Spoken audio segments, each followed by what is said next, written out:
Vous êtes en compagnie de Radio Taïwan International.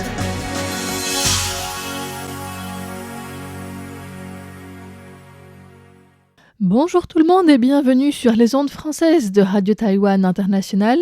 Nous sommes le samedi 29 novembre 2025 et c'est Florian Dai qui vous accueille aujourd'hui pour vous annoncer le programme. Tout d'abord, la revue d'actualité de la semaine vous sera présentée par Meg Wang. Ensuite, je le rejoindrai pour présenter ensemble le courrier des auditeurs. Et pour terminer, nous vous proposons une rediffusion d'une émission par le musicien Arnaud Lechat, un nouvel épisode de Nakashi. Je vous souhaite une excellente écoute et je vous laisse tout de suite en compagnie de Meg Wang pour la revue d'actualité de la semaine dont voici les principaux titres. Selon la diplomatie taïwanaise, les remarques de Sanae Takaichi ne doivent pas être comprises comme une garantie d'intervention militaire. Le retour entre guillemets de Taïwan à la Chine n'est pas une option selon le Premier ministre taïwanais. Lai Ching-te annonce une feuille de route pour défendre la souveraineté de Taïwan avec une enveloppe de 34 milliards d'euros.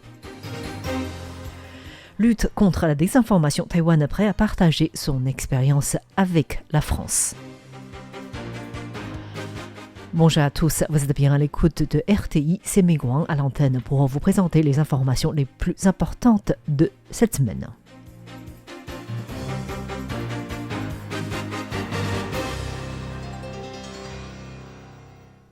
Et nous commençons avec la diplomatie qui a déclaré que les remarques de Sanae Takaichi ne doivent pas être comprises comme une garantie d'intervention militaire.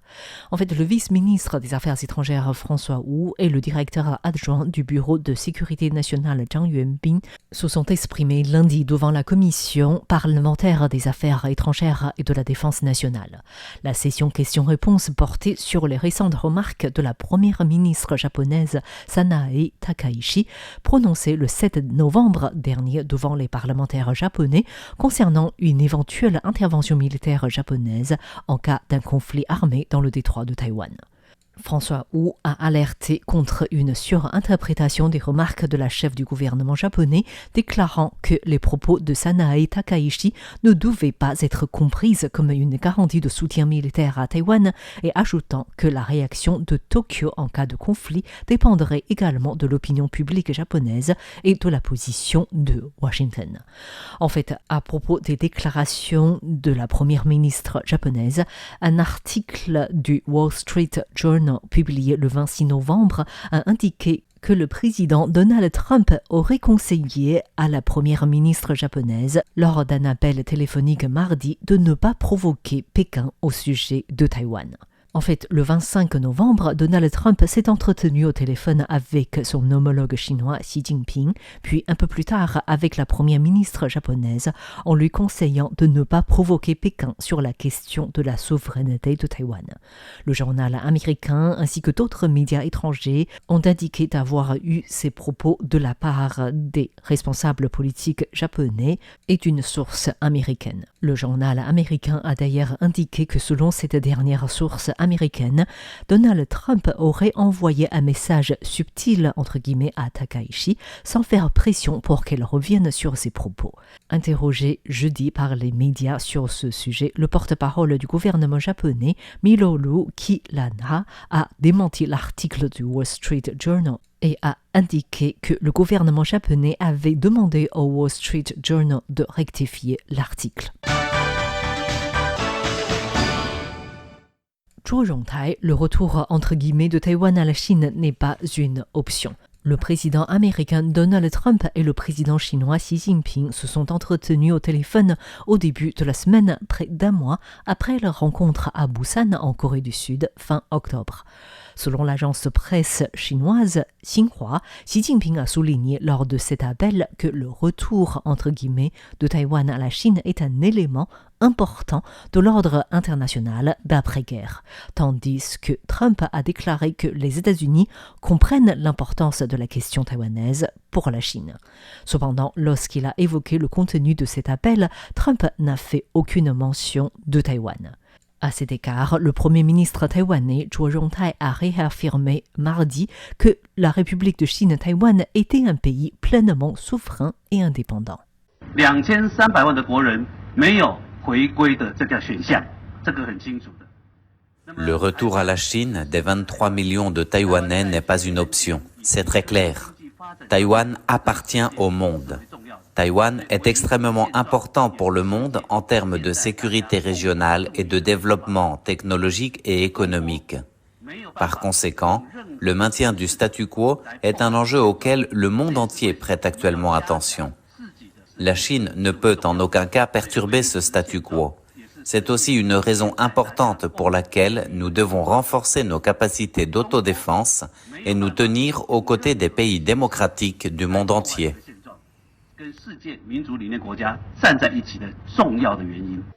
Concernant l'appel téléphonique entre Trump et Xi, le porte-parole du ministère des Affaires étrangères de Taïwan, Xiao Guangwei, a déclaré que la Chine avait distordu dans son communiqué de presse le statut souverain de Taïwan et les faits historiques. Il a souligné que les documents de la Seconde Guerre mondiale et les résolutions pertinentes de l'ONU ne déterminaient pas le statut politique final de Taïwan. La diplomatie taïwanaise a aussi rappelé que la République de Chine-Taïwan n'était pas subordonnée à la République populaire de Chine, cette réalité objective constituant un fait internationalement reconnu. Lai Ching-te a annoncé un plan d'action pour défendre la souveraineté de Taïwan avec une enveloppe de 34 milliards d'euros. Face aux menaces pressantes qui pèsent sur la sécurité nationale, le président Lai Ching-te a annoncé mercredi le plan d'action pour la sécurité nationale d'un Taïwan démocratique. Ce projet ambitieux qui prévoit un investissement de budget spécial de la défense de 1250 milliards de dollars taïwanais, c'est-à-dire environ 34 milliards 400 millions d'euros sur les 8 prochaines années, comprend 2 grands volets. Le premier volet consiste à renforcer le mécanisme de défense démocratique et le deuxième volet consiste à renforcer les capacités de défense nationale et le développement des industries de défense.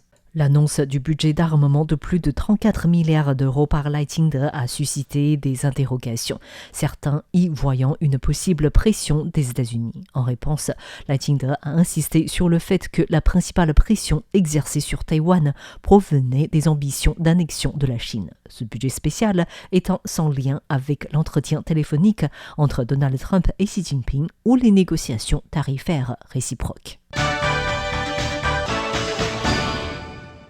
Et pour la défense taïwanaise, c'est 34 milliards d'euros de budget spécial est prévu pour le TEDOM et la capacité de défense asymétrique. Suite à l'annonce du président de son plan d'action pour la sécurité nationale d'un Taïwan démocratique, le ministre de la Défense Wellington Gu a apporté des précisions le jour même. Wellington Gu a expliqué que ce budget spécial pour la résilience de la défense et les capacités de guerre asymétriques sera mis en œuvre de 2026 à 2033 à travers la construction du TEDOM en renforçant l'intersection de la défense aérienne, les capacités de frappe à longue portée, les capacités de combat sans pilote et la production d'armement. Il a déclaré. L'élément clé est un système unifié de gestion du champ de bataille, permettant d'établir une image opérationnelle commune. Cela nous permettra d'intégrer les capteurs et les techniques d'interception et de coordonner la distribution de la puissance de feu afin d'améliorer le taux d'interception. Nous avons déjà posé des bases solides et nous continuerons dans cette voie. Conformément aux politiques du président, nous avons pour objectif d'achever la construction du TEDOM le plus rapidement possible. Le ministre de la Défense a expliqué que le TEDOM consiste à mettre en place un réseau de défense aérienne multicouche plus complet, s'appuyant sur des missiles de défense aérienne et des missiles antibalistiques, couplés à des radars d'alerte précoce et des radars de contrôle aérien afin d'accroître l'attitude d'interception et d'étendre la zone de protection et ainsi pouvoir faire face aux nouvelles menaces. L'opposition a accusé Lai Ching-te de transformer le détroit de Taïwan en dépôt de munitions. À la suite de l'annonce de 34 milliards de dollars taïwanais de budget spécial de défense, Zheng Liwen, la présidente du parti de l'opposition, le Kuomintang, a vivement critiqué ce budget colossal. Lors de la réunion du comité permanent du KMT, Zheng Liwen a déclaré que dans le projet budgétaire approuvé par le gouvernement de l'année 2026, le budget de la défense s'élève déjà à plus de 27 milliards 300 millions d'euros, dont plus de 5 milliards 700 millions d'euros sont à financer par un emprunt.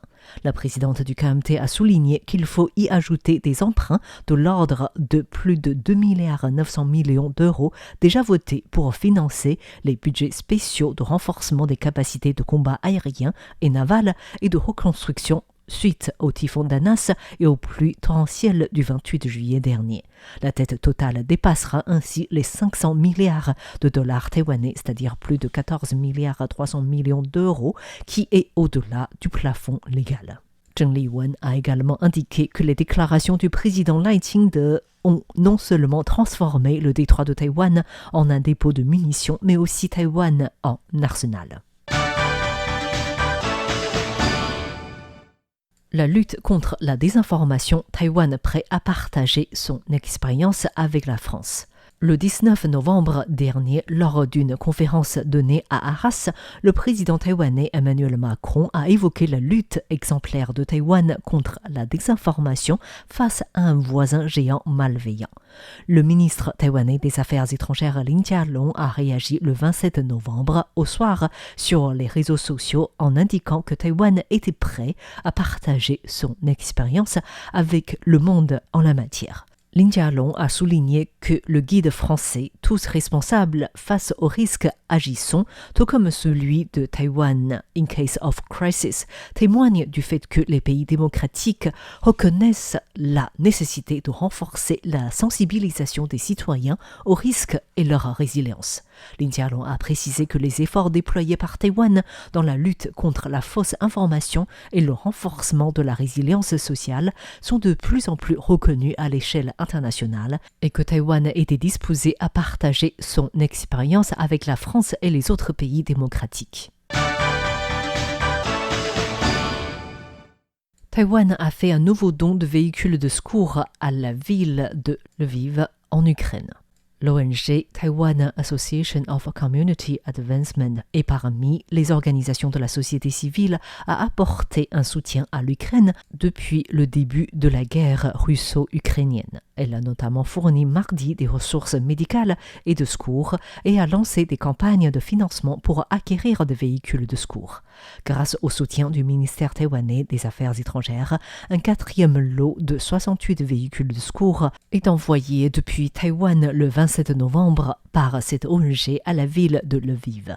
Depuis 2023, des dons de véhicules ont été envoyés 4 fois en Ukraine, portant le total à 208 véhicules. Il s'agit d'ambulances, de camions de pompiers, de véhicules d'intervention tout-terrain, etc. Ces véhicules peuvent être utilisés pour les évacuations médicales d'urgence, pour les secours en cas de catastrophe et l'assistance humanitaire.